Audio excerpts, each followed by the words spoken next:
Hey everyone, in this video I'm going to go over the Sirui 35mm anamorphic lens f1.8 and I'm going to compare it to the big brother. If you're familiar with Sirui, they came out with a 50mm anamorphic lens not long ago and it was amazing, got a lot of good reviews, and I can tell you that this one is even better by far. I'm going to be testing the sharpness, the flares, the focus breathing, the close focusing, the bokeh, the chromatic aberration, the compatibility, and the price, weight, and all that stuff. The price tag is around $600 if you pre-order it on their Kickstarter campaign, and if you buy it afterwards, I think it's going to be around $750 or $800, so definitely get it. This is an amazing lens, guys. They've changed the game. They really have changed the game once again with the 35mm. Alright, so let's go straight to the body and specs. It is fully made of metal and it is very well built. I like the dampening on the focus ring and also on the aperture ring. And the aperture ring is stiffer to move than on the 50mm, which is good because I find the aperture ring on the 50mm to be too easy to move without meaning to. And you still a 67mm front thread, which is so tiny, it's awesome. It's the same as this one, so if you have to swap out the ND filters, super easy. And it is a micro four third mount, which means it is only for mirrorless cameras. This lens is meant for APS-C sensors, which is bigger than micro four third, but smaller than full frame. But here's the catch, it works on a full frame with a little tweak, and I'm going to talk about it in this video. One amazing improvement that Sirui made was the implementation of adapter rings. So now you don't have to buy separate lenses for different cameras, you can just buy the adapter, and it only costs $10 per adapter. You can get the E mount for the Sony, the EFM mount for the Canon mirrorless, and the Nikon Z mount.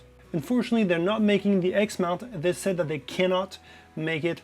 I still don't understand why, because the flange distance of the X mount is shorter than the Z mount, so they should be able to make it technically, physically, but somehow they just can't, and I can't really get an answer from them as to why. So first of all, sharpness. This is super sharp. I've compared it to the Sigma 35mm f1.8 art series, and it is super sharp. So Sirui told me that the 35mm was sharper than the 50mm, but in my findings, at least with the sample that I have right now, it seems that the 50 is actually a bit sharper than the 35. But it might also be due to the fact that the 50mm has more fringing, and this adds to the feeling of contrasty. But the 50mm is definitely sharper than the pre-production 35mm f1.8 at 1.8. And here are some more sharpness, scientific shots that I took of the 35mm.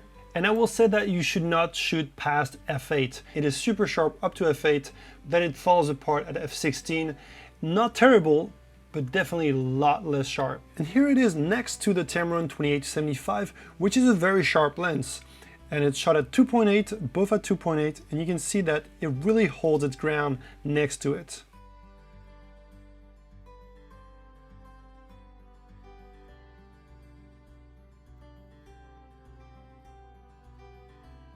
So I'm showing you samples of this chart zoomed in at 200%, then 400%, and then at 200% in the corner, so you can really see, so you can get a sense of how sharp this lens is. And those are photos taken with the A7R III in crop mode. It gives me a 17 megapixel image, and I didn't add any sharpness post-production with any of the footage that you're going to see in this video. It's all out of the camera, unless it was shot in S-Log, in which case I graded the footage. And in fact, all the samples that I shot were mostly shot in 4K with the sharpness at -4.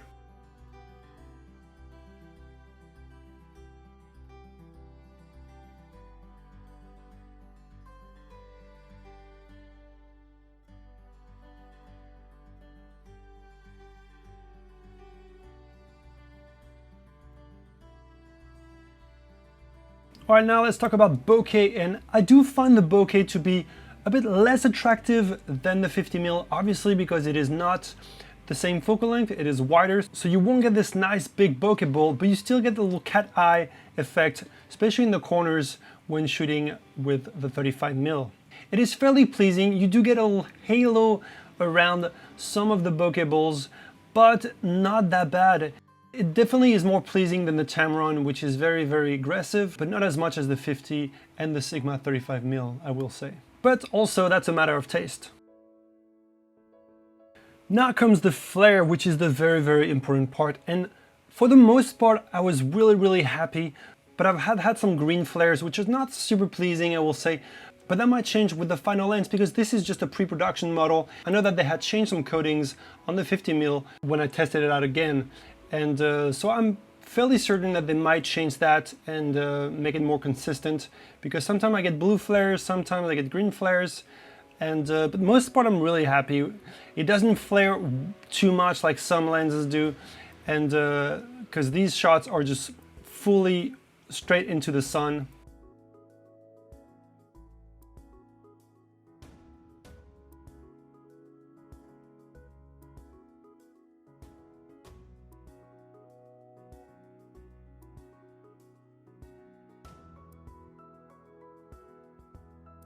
The focus breathing is quite present, I think more than on the 50mm, maybe, but it is not crazy, but you do get a little focus breathing.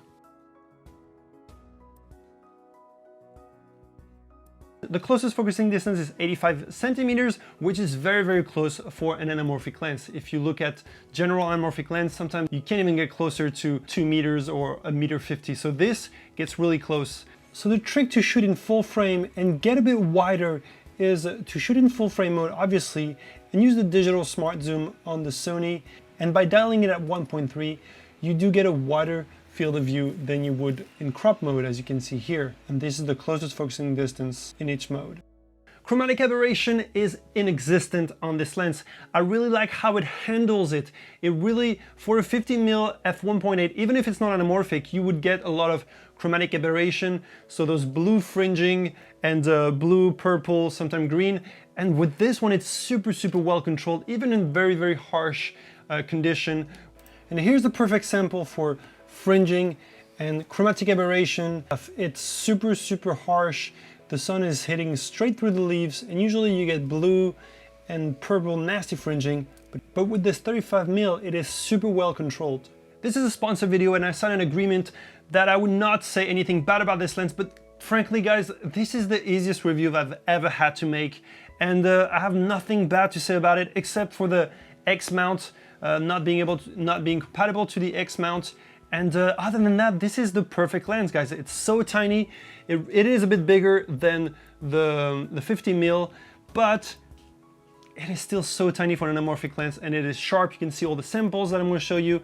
And at the end of this video, I'll just throw in all the samples that I have. So it might be a long video, but you'll be able to see all the footage. And Sirui actually gives you focus gear rings, and I ended up not using them because they would come off super easily when I put them in my bag. So I wish that they would do them this wide, and I had my friend Tom design them for me, and now it looks awesome. It's super nice, and if you want to get them, I'll put a link down there in the description. And Sirui, if you're watching, you should actually get in touch with him and getting to make you millions of them, because they're awesome. And also because the 50mm is actually smaller, he made it thicker just so we could get the same amount of teeth and the same thickness on the two lenses.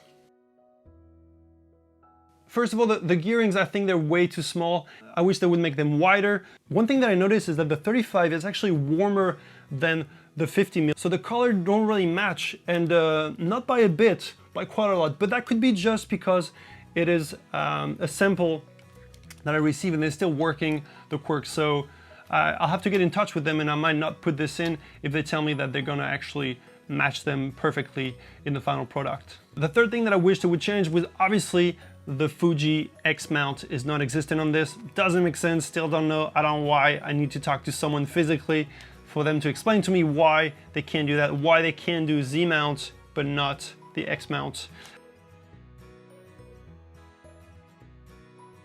But other than that, this lens is a killer lens, and you should definitely go and check them out. Buy them on the Kickstarter, because you know they've made this lens already, and it was successful. People received them. There's no trickery in that, so definitely go and get them. You're gonna get them cheaper. I can promise you, this is the best 35mm anamorphic lens you can get for that price, or even for 3 times, 4 times that price. Killer lens. And yes, I wish that it was an EF mount, so you could adapt them on any cameras, but it's not. This is for mirrorless, and hopefully, like they said, they're gonna come up with an EF professional anamorphic lens, and I have no doubt that it will be a killer lens too. So go ahead and check them out, and I'll see you in the next one. And if you did enjoy this video, please consider subscribing to my channel. It did take a lot of time to make this whole video, and hopefully you enjoyed it. And if you did, hit the like button as well. And I'm gonna finish up with a few samples, but I will post a longer version of all the samples on YouTube.